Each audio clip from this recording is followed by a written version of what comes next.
Hey guys, welcome to today's video. One of the things I'm going to be sharing in the next few weeks, this might actually be a couple of videos long, is kind of the curriculum and the things that we're going to be doing for the summer term.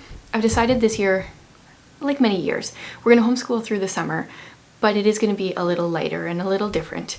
But before I get into that, I thought I would share my own mother curriculum for the spring and summer, my plan for it at least. I strongly believe that as mothers, if we want our children to continue to learn and grow after they leave our home, we need to set an example of continuing to learn and grow as well.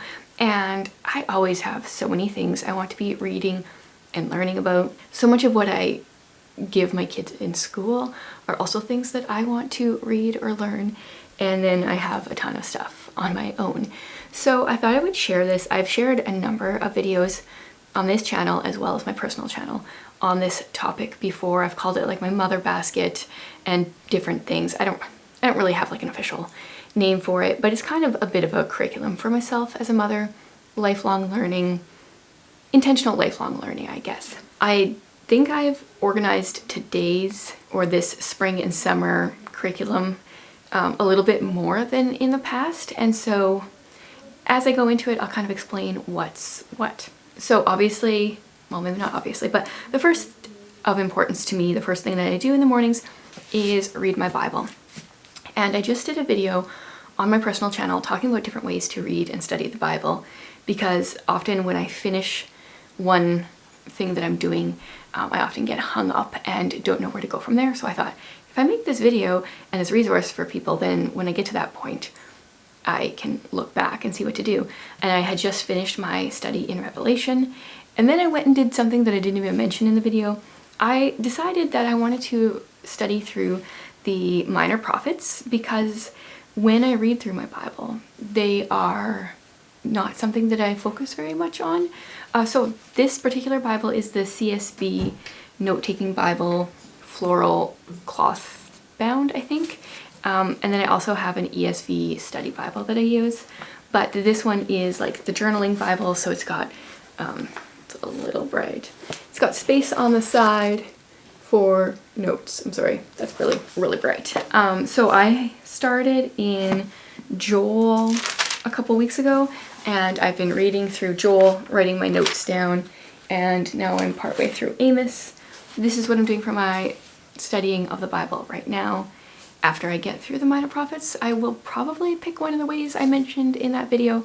I'll leave the video link below if you want to use it more intentionally than I have. So that's like how I start my morning. This other stuff won't be in any particular order, but I'll try to like group things. So this is my like history time. So what I am doing for history, and I started this a while ago and then I took a break, and now I'm like intentionally back on track. I'm reading Church History in Plain Language by Bruce L. Shelley, and I am being intentional with reading a chapter a week from this book. I think I got really excited and read too much and then got overwhelmed. And so I'm kind of making like an Ambleside Online type of schedule for myself. So I'm just reading a chapter here. So I just barely got to part 3, which is the age of the Christian Roman Empire, 312 to 590. This starts right from the early church, and I don't know how modern we go, but the chapters are only about 10 pages. There's lots of maps and pictures, and it is, like the title says, it is written in plain language. I love all the pictures. I've tabbed a lot of things.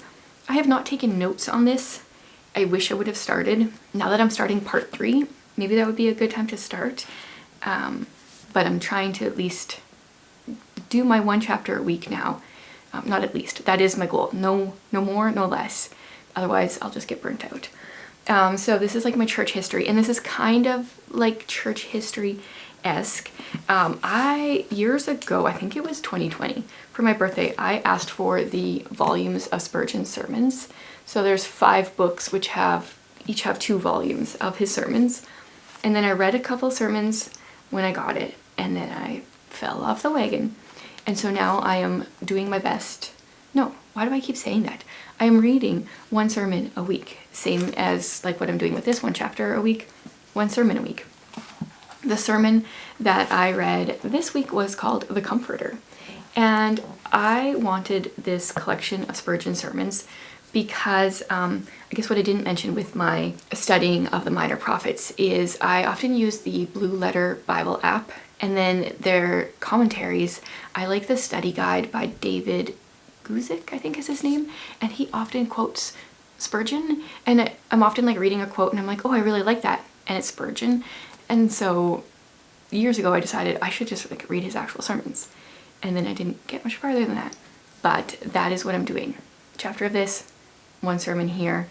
These are like pretty short as well. They're like 20-ish pages. Doesn't take that long to do. And people often ask me when I have time to do this stuff. Some of this I do like first thing when I wake up. Like I like to start with my Bible, and if I can get in a little bit more reading as well, that's great. Otherwise, right now what I'm doing is when I'm sitting with my 10-year-old doing some homeschool stuff, he needs me a bit, but then he doesn't. And so when he doesn't need me, but I kind of still need to be there, or he's going to need me soon, then I'll try to like read a couple pages of whatever book I'm reading. I guess this is, I don't know where to put this. I guess this is just like my nonfiction, spiritual growth-esque type stuff. Maybe also a little bit church history. I am reading, no, I'm about to start A Chance to Die by Elizabeth Elliot. So I just shared this in my last book haul. And this coming week is going to be my first week reading from it. The chapters in this are really short, and there's a lot of them because they're really short. There's 51 chapters. So my plan is to read 2 chapters a day from this book.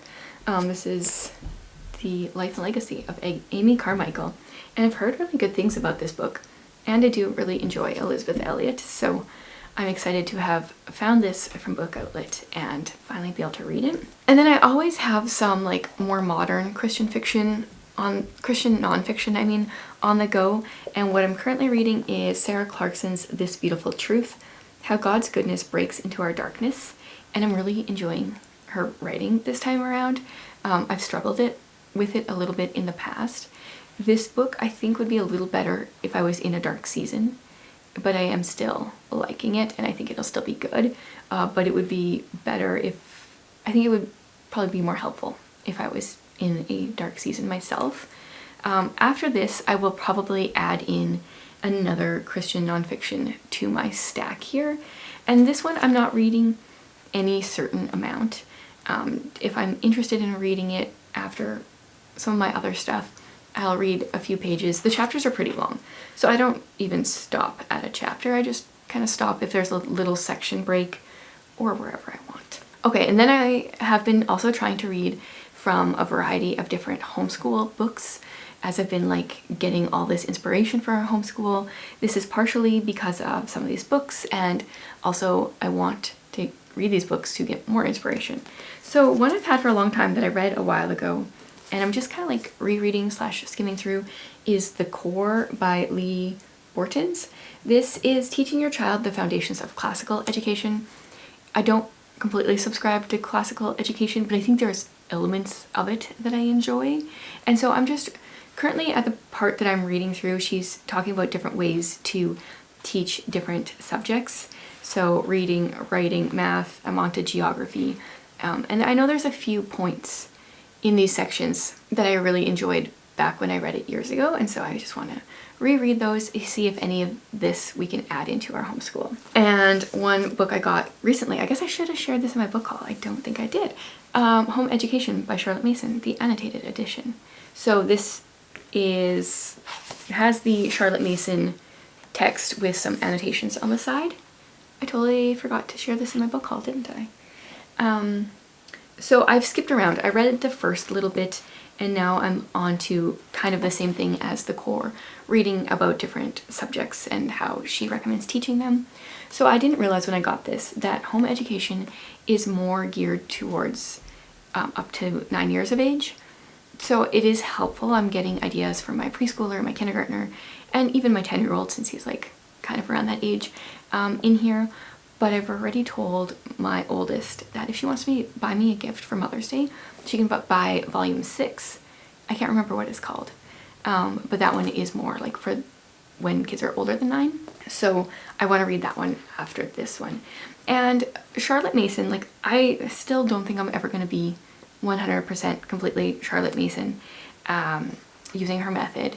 She has a lot of good ideas. These are obviously quite dated in some ideas when she talks about some of the food things and leaving your window open at night and all these things that aren't applicable because we don't have, you know, open fires and poor ventilation. And there's a few things too, like reading to children. There was a part here where I was like, I strongly disagree. It says it's a delight to older people to read aloud to children, but this should only be an occasional treat and indulgence allowed before bedtime.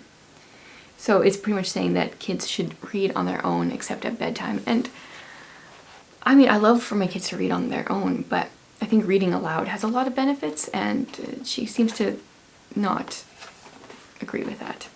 So there's some great things in here, and there's some things that I'm just kind of like letting go of, but I'm enjoying it enough that I want to read her other one. And then a book I got a few years ago that I have read bits and pieces from and want to pick up some more is Clay Clarkson's Educating the Wholehearted Child.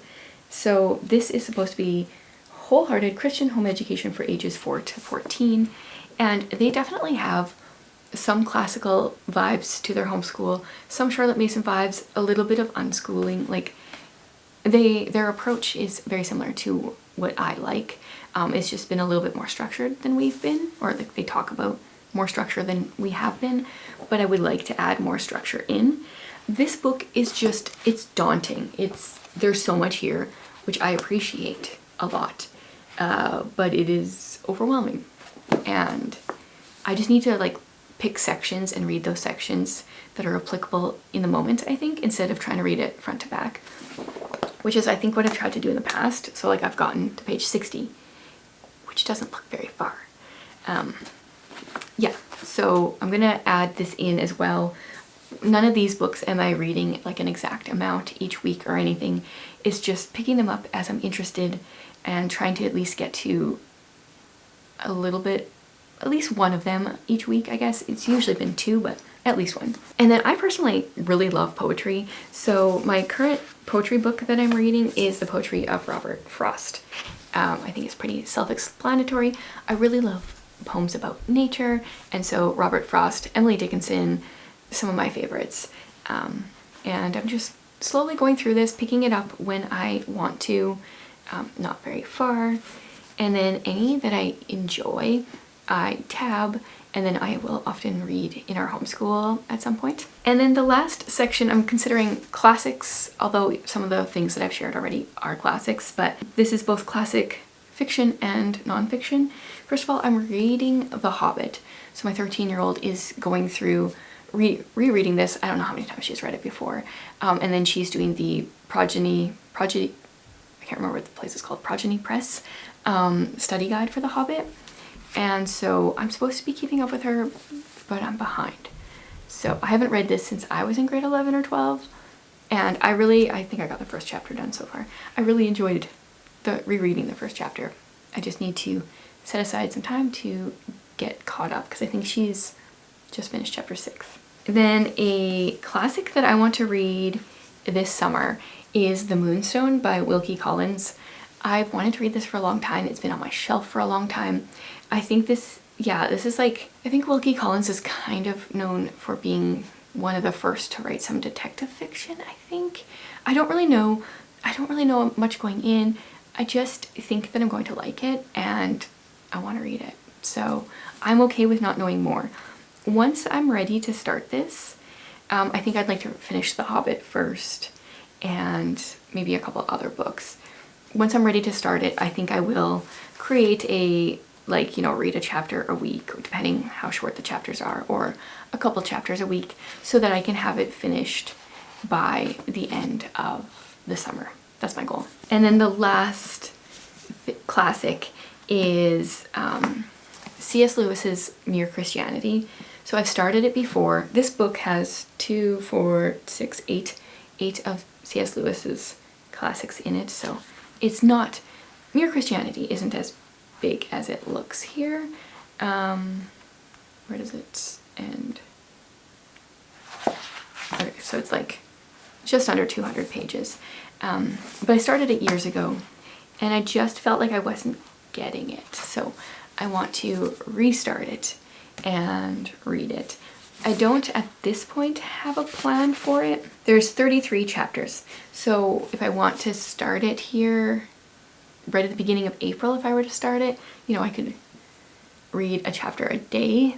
That is possible, except that I probably won't work in April. So hopefully I can finish this by the end of May. I think that will be my goal.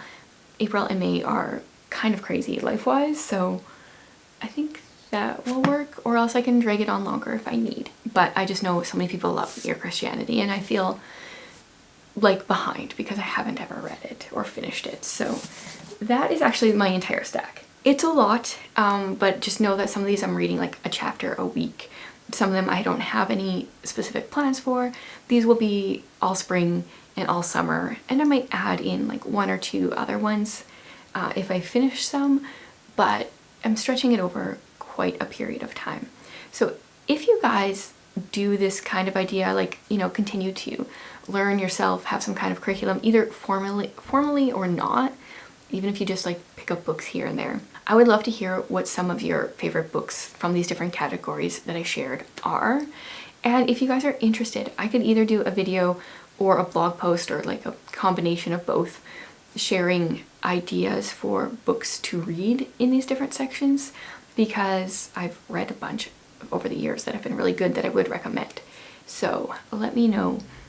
Let's just chat about books in the comments.